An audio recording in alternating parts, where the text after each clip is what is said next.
नमस्कार, रणरागिणी न्यूजमध्ये आपल्या सर्वांचे हार्दिक स्वागत। माननीय रामकृष्ण सातव पाटील यांनी खराडी व चंदननगरमधील महिलांसाठी महालक्ष्मी आणि बाळूमामा यांच्या दर्शनाचे आयोजन करण्यात आले होते।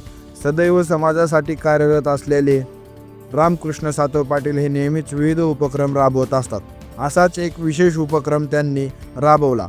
खराडी चंदननगरमधील महिला यांना कुठेही आपलं घर संसार सोडून कामामुळे कुठेही फुरसत मिळत नाही, अशाच महिलांसाठी कोल्हापूरची लक्ष्मी आणि बाळूमामा यांचे दर्शन करण्याचे आयोजन केले होते। निश्चितपणाने तुमचा उत्साह अतिशय चांगल्या पद्धतीचा दिसत आहे आणि या ठिकाणी लक्ष द्या लक्ष द्या लक्ष द्या लक्ष द्या 2 मिनिटं कोणाला वेळ देत नाही।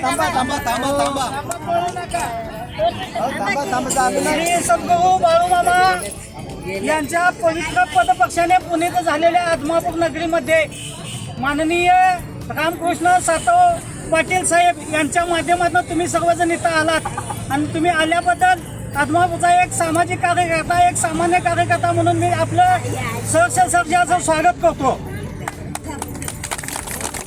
आज या ठिकाणी मला तुमच्या माध्यमातून बोलण्याची संधी दिली त्याबद्दल मी तुमचे सर्वांचे आभार मानतो। मला या ठिकाणी 2 शब्द इथं मांडायचे आहेत की सामाजिक काम करणारे ज्या आपल्या अण्णा आहेत, रामकृष्ण अण्णा सातव पाटील अण्णा आहेत काय, त्यांच्याबद्दल मला 5 मिनिटांमध्ये आज त्यांच्या चेहऱ्याकडे बघून छान मानसिकतेच्या दृष्टिकोनातून असं समजून आलं की तिने 5 मिनिटांमध्ये मला आपलंसं करून घेतलं। तुमच्याबरोबर ते कितीतरी वर्षांनी कितीतरी दिवस आहेत, तुम्हाला कितीसं जवळसं करून घेतलं असणार।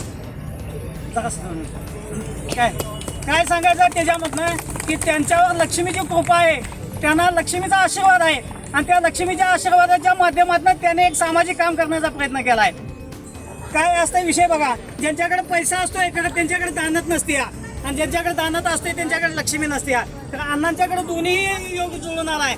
म्हणजे कसं असते बघा, दुधात साखर दूध शर्करा योग निर्माण झालाय। अण्णांच्याकडे लक्ष्मी आहेच आणि त्या लक्ष्मीच्या माध्यमातून त्यांच्याकडे दान धर्माने दानच करण्याचंही आहे। त्यांच्याकडे एवढं त्यांच्या आई वडिलांनी त्यांच्यावर एवढं चांगले संस्कार केलेले आहेत, त्यांच्यावर एवढं सामाजिक संस्कार केलेले आहेत की हा पैसा योग्य ठिकाणी योग्य नियोजनातनं आणि योग्य माध्यमातनं त्याचा वापर व्हावा म्हणून त्याने तुमच्यासारख्या आणि आपल्यासारख्या त्यांच्या जवळच्या माणसांना, त्यांच्या आपल्याच्या माणसांना देवदर्शनासारखं चांगलं काम करण्याचा प्रयत्न केलेला आहे आणि देवदर्शन देण्याचं काम केलंय। त्यांच्या नावातच रामकृष्ण आहे, म्हणजे त्यांच्या आई वडील किती त्याच्यामध्ये हे असतील की हे समजून जावा की ज्या मुलाचं नाव रामकृष्ण ठेवतात म्हणजे त्यांच्या आई वडील धार्मिक आणि सांप्रदायिक जीवनातील त्यांचं जीवन अतिशय चांगलं असणार आणि अशा स्थितीत जे वाढलेले अण्णा आहेत त्यांनी हे सामाजिक काम करण्याचं काम केलेलं आहे आणि म्हणूनच तुम्हाला ह्या माध्यमातून देवदर्शनाने हे केलं आहे।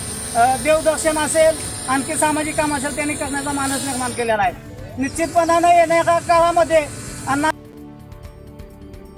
ताज्या बातम्या पाहण्यासाठी आमचं YouTube channel Ranragini news like, share, subscribe करा।